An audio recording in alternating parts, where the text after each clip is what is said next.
Mister ladies viewers அனைவருக்கும் வணக்கம். நான் டாக்டர் நித்யா, சித்த மருத்துவர். நம்ம உடல்ல நிறைய சுரப்பிகள் இருக்கு. அதுல முக்கியமா எண்டோகிரைன் கிளாண்ட்ஸ் அப்படின்னு சொல்றதுல ரொம்ப முக்கியமானதுன்னா தைராய்டு கிளாண்ட். இந்த நாளம் இல்லா சுரப்பிகள் டைரக்டா அதுல கிளாண்ட்ல இருந்து செக்ரீட் ஆகக்கூடிய ஹார்மோன்ஸ் நம்ம பிளட்ல ரத்தத்துல ஈஸியா டைரக்டா கலந்துருது. இதனாலதான் நிறைய உடல்ல நமக்கு நிறைய ஃபங்க்ஷன்ஸ் நடக்குது, மெட்டபாலிசம் நடக்குது, மற்ற உறுப்புகளோட ஃபங்க்ஷன்ஸ் கரெக்டா நடக்குதுன்னா அதுக்கு முக்கியமான காரணம் தைராய்டு ஹார்மோன். இப்போ இந்த தைராய்டு ஹார்மோன்ல T3, T4, TSH அப்படின்ற டைப்ஸ் இருக்கு. இது அதிகமாக இருந்தாலோ இல்ல குறைவாக இருந்தாலோ நமக்கு பிரச்சனை தான் ஏற்படுது. இப்போ இந்த மாதிரியான அறிகுறிகள் எல்லாம் இருந்தா நம்ம தைராய்டால பாதிக்கப்பட்டிருக்கிறோம் அப்படின்றத தெரிஞ்சுக்கணும். ஒருவேளை இப்போ தைராய்டு ஹார்மோன் ரொம்ப நம்ம பாடியில குறைவாக இருக்குன்னா நிறைய பேருக்கு இந்த பிரச்சனை தான் இருக்கு. அதுல முக்கியமா பெண்களுக்கு. இப்போ நிறைய ஆண்களுக்குமே இந்த தைராய்டு சார்ந்த பிரச்சனைகள் வர்றதை நம்ம பாக்குறோம். இப்போ பெண்களை பொறுத்த வரைக்கும் இப்போ ஹைப்போதைராய்டிசம் இருக்குன்னா, தைராய்டு ஹார்மோன் குறைபாடு ஏற்பட்டதுன்னா உடல் எடை அதிகரிச்சுட்டே போறதை நம்ம பார்க்க முடியும். உடல் எடை அதிகரிக்கும், இர்ரெகுலர் பீரியட்ஸ் நிறைய பெண்களுக்கு இருக்கிறத பார்க்க முடியுது. அதுக்கப்புறம் பார்த்தோம்னா கொஞ்ச தூரம் நடந்தாலே ரொம்ப மூச்சு வாங்குற மாதிரியான ஒரு சிம்டம்ஸ் இருக்கும். மூச்சு வாங்குறது, ரொம்ப ஸ்கின் ட்ரை ஆகுறது, கண்கள் வெளியில வர மாதிரி இருக்கிறது, ட்ரை ஐஸ் இருக்கிறது, பேசும்போது குரல்ல ஒரு மாற்றம், அதிகமான ஹேர் ஃபால், திடீர்னு மூட் ஸ்விங் ஏற்படுறது, அதிகமான டென்ஷன், இல்ல திடீர்னு டிப்ரெஷன் ஆகுது, இந்த மாதிரியான பிரச்சனைகள் எல்லாமே ஹைப்போதைராய்டிசம் இருக்கக்கூடிய நபர்களுக்கு ஏற்படுதுன்னு சொல்லலாம். இன்றைக்கு நிறைய பெண்களுக்கு பீரியட்ஸ் இர்ரெகுலரா இருந்து அதனால இன்ஃபெர்டிலிட்டி இஷ்யூஸ் இருக்கு, குழந்தையின்மை பிரச்சனை இருக்குன்னா அதற்கு இந்த ஹைப்போதைராய்டிசம் ஒரு முக்கியமான காரணமாக இருக்குன்னு சொல்லலாம். இந்த ஹைப்போதைராய்டிசம் ஏற்படுறதுக்கு நம்ம எடுக்கக்கூடிய சில உணவு முறைகள் தான் காரணம். லேட் நைட்ல நம்ம தூங்குறது, அதிகமான உப்பு, புளிப்பு சுவை இருக்கக்கூடிய உணவுகளை எடுக்கிறது, அதுக்கப்புறம் சிக்கன் நிறைய சாப்பிட்றது, அதுலேயுமே நிறைய டீப் ஃப்ரை பண்ண ஐட்டம்ஸ், வெஜிடபிள்ஸாக இருந்தாலும் இல்லை நான்வெஜ் ஃபுட்ஸாக இருந்தாலும் ரொம்ப டீப் ஃப்ரை பண்ண ஃபுட்ஸை நம்ம ரெகுலராக எடுக்கும்போது இந்த மாதிரி ஹைப்போதைராய்டிசம்ன்ற பிரச்சனைகள் ஏற்படுது. இதே மாதிரி இன்னொரு டைப் அப்படின்னு பார்த்தோம்னா ஹைப்பர் தைராய்டிசம். இந்த ஹைப்பர் தைராய்டிசம் இருக்கும்போது என்ன ஆகும்னா பீரியட்ஸ் இர்ரெகுலராக இருக்கும், ஆனால் இடையில இப்போ 15 டேஸ்க்கு ஒன்ஸோ இல்லை 20 டேஸ்க்கு ஒன்ஸோ நமக்கு பீரியட்ஸ் வரதை பார்க்க முடியுது. இந்த மாதிரி தொடர்ந்து பீரியட்ஸ் வரும்போது பாடியில் ஒரு அனிமியா, அதாவது ரத்த சோகைன்ற பிரச்சனை ஏற்படும். இதை தாண்டி பார்த்தோம்னா சிவியராக ஹேர் லாஸ் இருக்கிறது, உடல் எடை குறைஞ்சிக்கிட்டே வர்றது, தொண்டையில் ஒரு பிரச்சனை ஏற்படுறது, அடிக்கடி இன்டைஜஷன், நாசியா, வாமிட்டிங், அதாவது வாந்தி வர்ற மாதிரி, குமட்டல், இந்த மாதிரியான அறிகுறிகள் எல்லாமே இருந்தால் அது ஹைப்பர் தைராய்டிசம். இந்த மாதிரி காரணங்கள் இருக்கும். இது பெண்களுக்கு நிறைய பேருக்கு வர்றதை பார்க்க முடியுது.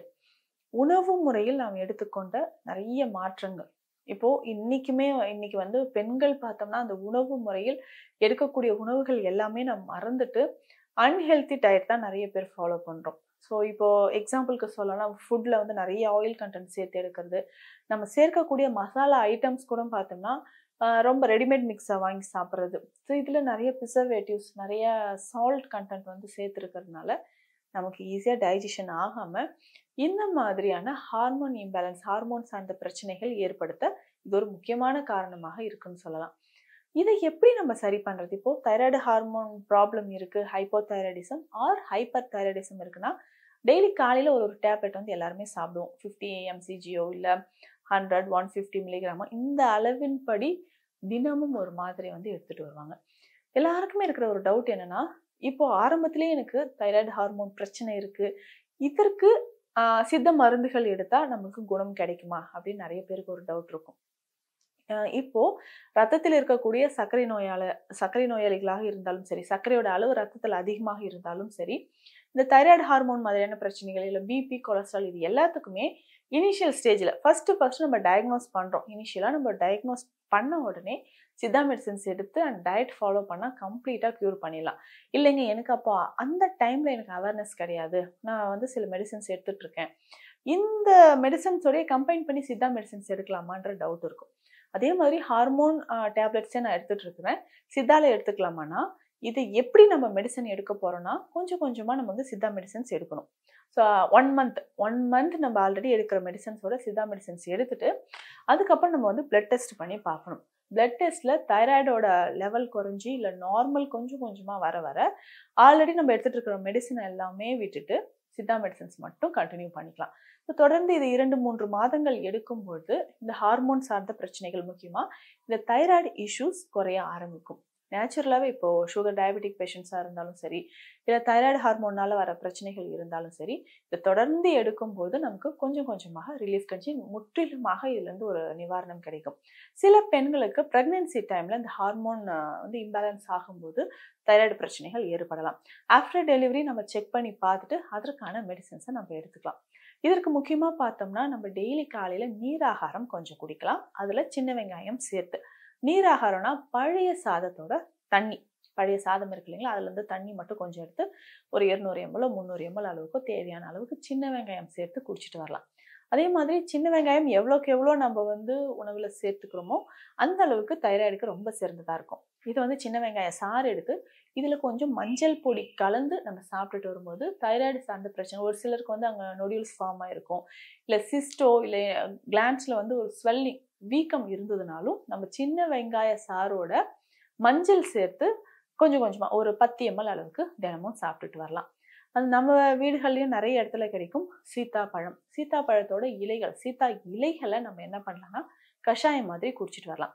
சீத்தா இலைகளோட கொஞ்சம் வில்வம் மற்றும் அரச இலைகள், இதை 3ஐயும் போட்டு கஷாயம் மாதிரி குடிக்கலாம். இல்லை இந்த 3 இலைகளில் ஏதாவது ஒன்று கிடைக்கலனாலும் மற்ற இலைகளை வைத்து நம்ம கஷாயம் போட்டு டெய்லி குடிச்சிட்டு வந்தோம்னா தைராய்டு சார்ந்த பிரச்சனைகள் மாயமாக மறையும். அதே மாதிரி கொத்தமல்லி குடிநீரோ இல்லை கொத்தமல்லி இலைகளை ஜூஸ் மாதிரி எடுத்து நம்ம குடிச்சிட்டே வரும்பொழுது தைராய்டு சார்ந்த பிரச்சனைகள் குணமாகும். தொடர்ந்து நம்ம சித்த மருத்துவத்துல பார்த்தோம்னா அக்ரஹாரம் பயன்படுது. இந்த அக்ரஹாரம் அப்படின்ற மூலிகை என்னன்னா, இதை வந்து பசும்பாலோட சேர்த்து பசும்பாலோட கலந்து நம்ம குடிச்சிக்கிட்டே வரணும். இது பவுடர் ஃபார்ம்ல இருக்கும். இந்த பவுடரை பசும்பாலோட சேர்த்து கொஞ்சம் நல்லா காய்ச்சின பசும்பாலில் கொஞ்சம் வெதுவெதுப்பா இருக்கும்போது இந்த அக்ரஹார பொடி அதில் சேர்த்து ஒரு நாளைக்கு 2 வேளை ஒரு 2 கிராம் அளவிற்கு பொடி அதில் சேர்த்து நம்ம குடிச்சிட்டு வரணும்.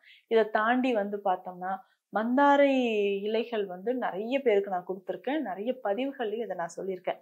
மந்தாரை இலைகளை கஷாயம் மாதிரி குடிச்சோம்னா நல்ல பலன்களை தரும். அதே மாதிரி கொத்தமல்லி, சதக்குப்பை, சோம்பு, இது 3ம் சம அளவு, இந்த 3 மூலிகையும் சம அளவு எடுத்து நல்லா கொதிக்க வச்சு கஷாயமாக குடிக்கும் போது நாளடைவில் கொஞ்சம் கொஞ்சமாக நமக்கு தைராய்டு சார்ந்த பிரச்சனைகள் குணமாகும்.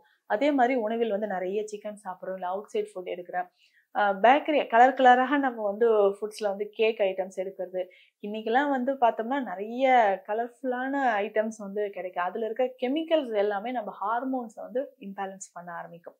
இது எல்லாமே அவாய்ட் பண்ணணும். முக்கியமாக சில உடற்பயிற்சிகளோடு யோக பயிற்சியும் செஞ்சுட்டு வந்தோம்னா நம்ம உடல்ல தைராய்டு ஹார்மோன் இந்த பிரச்சனை இல்லாமல் பரிபூர்ணமாக குணமடையலாம்.